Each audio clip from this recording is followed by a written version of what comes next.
Well, lucky for me, this is not why I designed the hole in the wall. And before you start typing all your glory hole jokes, let's get into the video and I'll explain to you what's going on in the shower here. So I haven't done a build video in a while, and I figured I finally had some stuff to show you. The shower has been an ongoing project for a long time, mostly because I was indecisive on how I wanted to finish the walls. So originally my plan was to tile the walls, but because I use it mainly as a storage area, I'm bad with throwing stuff in there, and I was worried that eventually I would throw something in there and the tile would crack and I'd be really upset with doing all that work for nothing. Then I discussed linoleum. I have a friend in the flooring business and he kind of advised me to stay away from linoleum because of the extreme temperatures that the trailer gets and that the adhesive wouldn't work with the linoleum. So I finally decided on kind of an unconventional way of finishing the walls. I decided to use vinyl hardwood flooring planks. So first I'm going to show you how I installed the vinyl flooring in the shower, and then we'll get into why there's a hole in the wall and a little bit about the wiring and where we're going from here. So first thing I had to do was take down the dollar store shower curtains that I had stapled up there just to have some temporary showers. I had originally put vapor barrier behind the plywood when I installed it. It had always just hung down on top of the shower tray, so I just took some caulking and made sure the vapor barrier was snug against the plastic shower tray.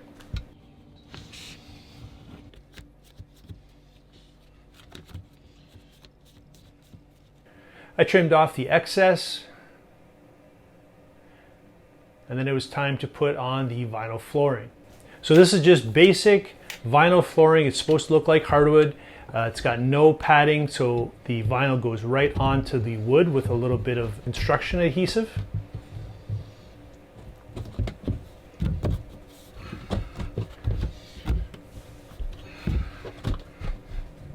I attached the first piece after carefully mitering the angle.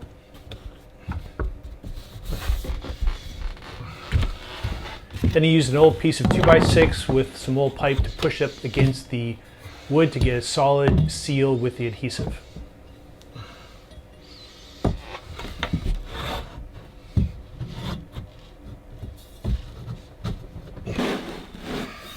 So instead of cutting this piece here and trying to do a fancy geometrical shape that I won't be able to cut, I'm going to step this board back a little bit, attach another one.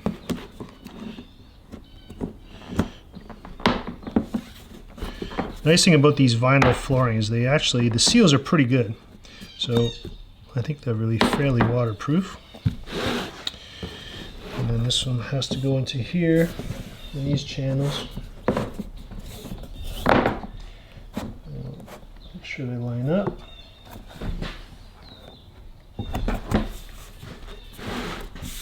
So then,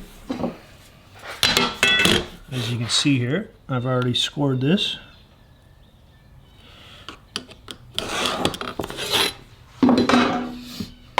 So then we'll cut here, and you have more of a solid piece so that the adhesive has more to stick to as opposed to just a small little angle here.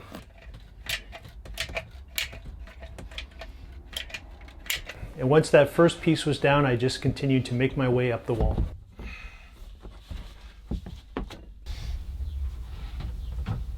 I tried to brace the glued panels as best I could to the plywood. The panels snap into each other with a tongue and groove mechanism that barely shows any sort of seam.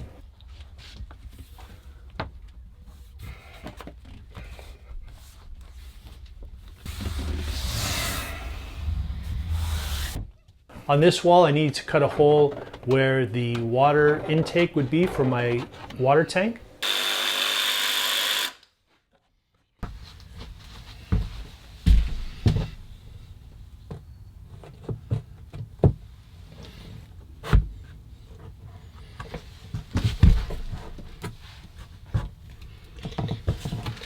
Since I was showing this, I thought I'd give you an update on what I've done since I filmed the video that you're watching. When you're watching me cut out the hole here, there's a small pipe that runs to the tank. That was a temporary fix because I was on a rush to get on a trip and I wanted to use the water tank. Usually I set my own deadlines unnecessarily and it causes me to do temporary fixes. but I've come up with more of a permanent solution for this. This is 1.25" flexible tubing that leads into the shower. I had a problem with the other smaller tubing because when I was trying to pour water in, it would back up and spill out into the shower. So the larger diameter tubing has solved that problem, and I also wanted to utilize as much space in here for more storage as I could. And also the filler spout has another coupling for a hose that is your vent. So when you're pouring water into the tank, air needs to come out. So my solution for that was just to get rid of that tubing altogether, and I installed a shutoff valve. So when I'm filling it up, I will just crank this on so that air can escape when I fill it up, and when I'm ready to go, I just shut it off. And it's worked out really well. So I just wanted to pause the video about the shower and give you a quick update on the water tank situation.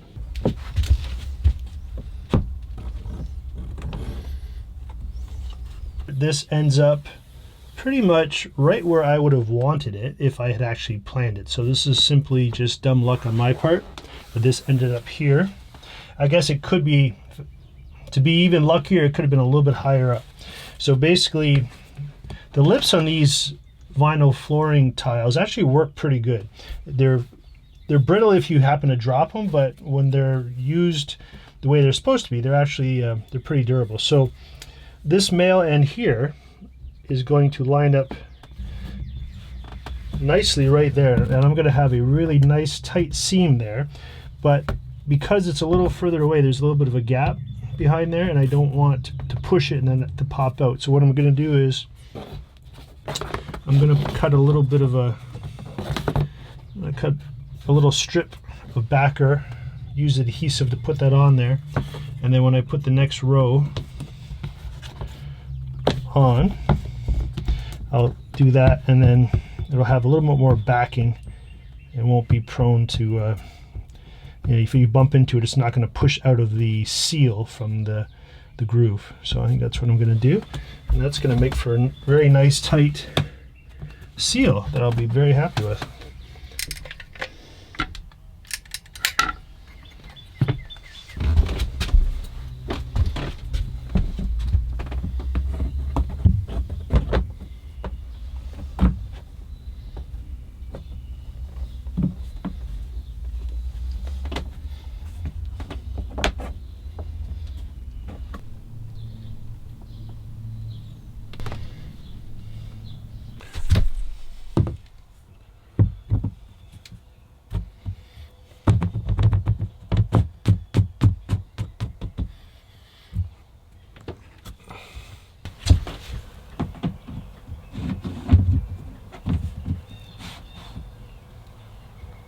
I had to notch this out here.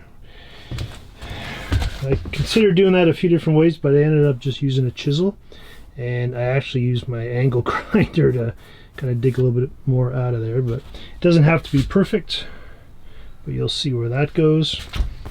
And this here, I cut this section out, cut that section out just using a jigsaw. And then I use my table saw to run a small little groove in there, and you'll see where that goes in a minute. So this, I'm finally covering this section here with that trim. And I'm going to be making a door frame so I can close in the bathroom.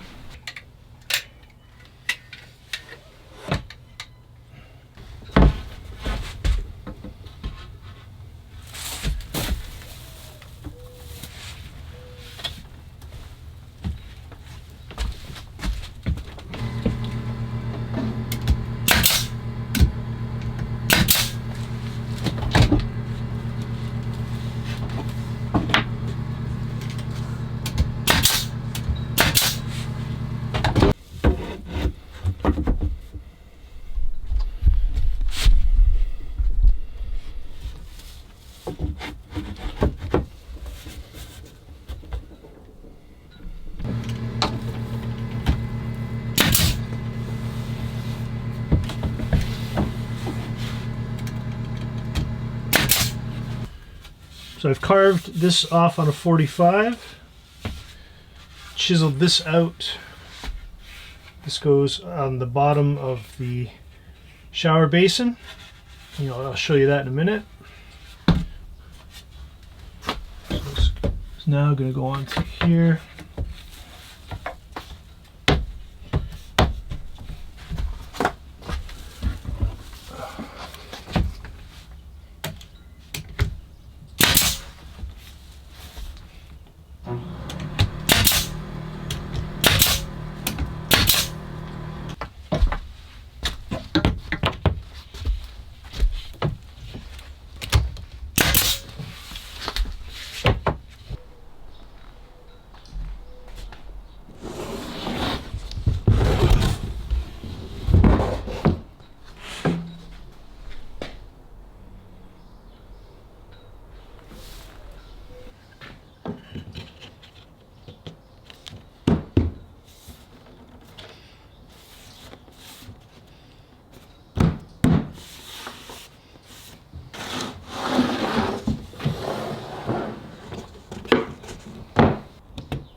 So that's it, that's the door, and in a perfect world I would have painted the trim and the door before I installed it all.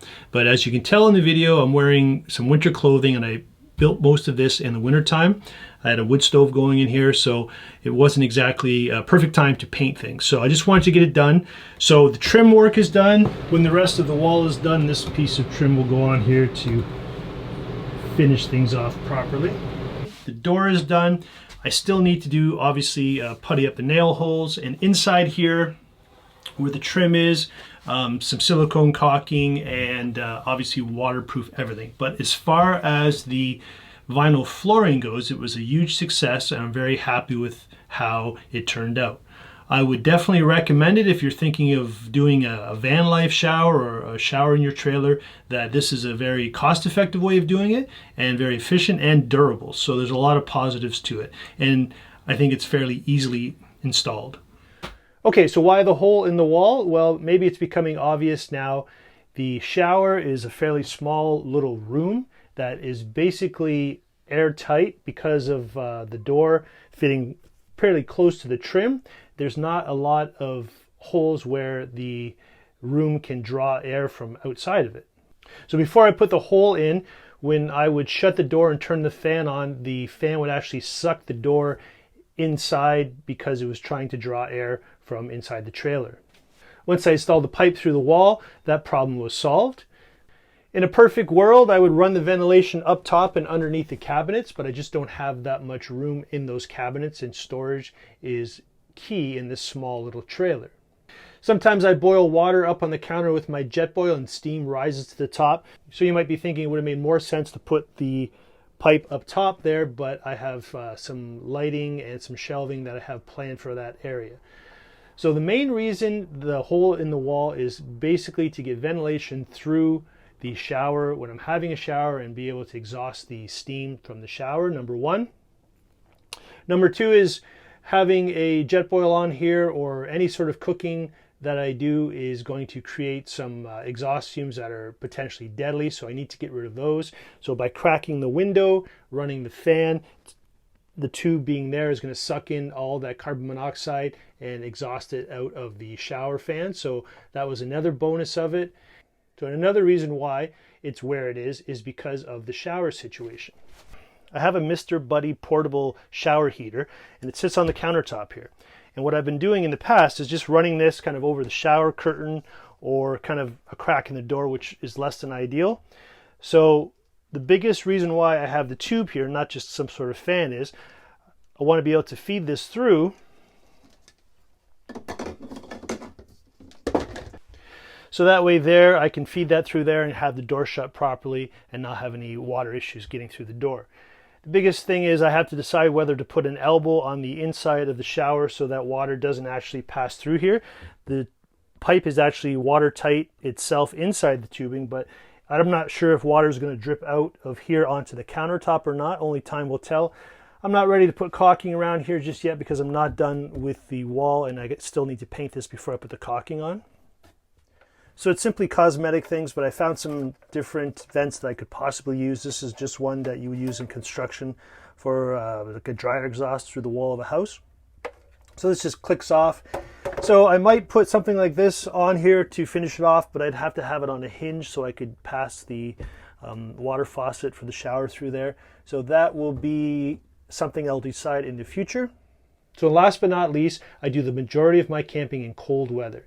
And in the wintertime, when it's really cold outside, I have condensation issues that I need to deal with. So the best way of doing that is running the fan in the shower, being able to draw air through the wall and leaving a crack in one of the windows on the other side of the trailer. So I'm constantly getting that flow of new fresh air into the trailer, and it reduces the condensation on the windows and the ceiling.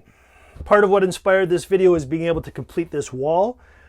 For the longest time, this outlet was not functioning because I did not have any more room on the breaker panel. During COVID, I wasn't able to find the space saver breakers, so I only had so much room on the panel, and this was not connected. And also, this is the light switch now. Before, the light in the bathroom was operated by the one main switch, because when I wired the trailer in the first place, there wasn't even really a separate room for the bathroom. So now, before I finalize things, I wanted to run a light for the bathroom so it has its own controller. So I had to run that wire, I had to run the wire for that. So now it's officially all hooked up. The Victron monitor now is in the wall here. So I can finish this off, take these cupboards down and paint them and have this completely finished. So the breaker panel lid is officially on it for the first time in over 2 years of owning it.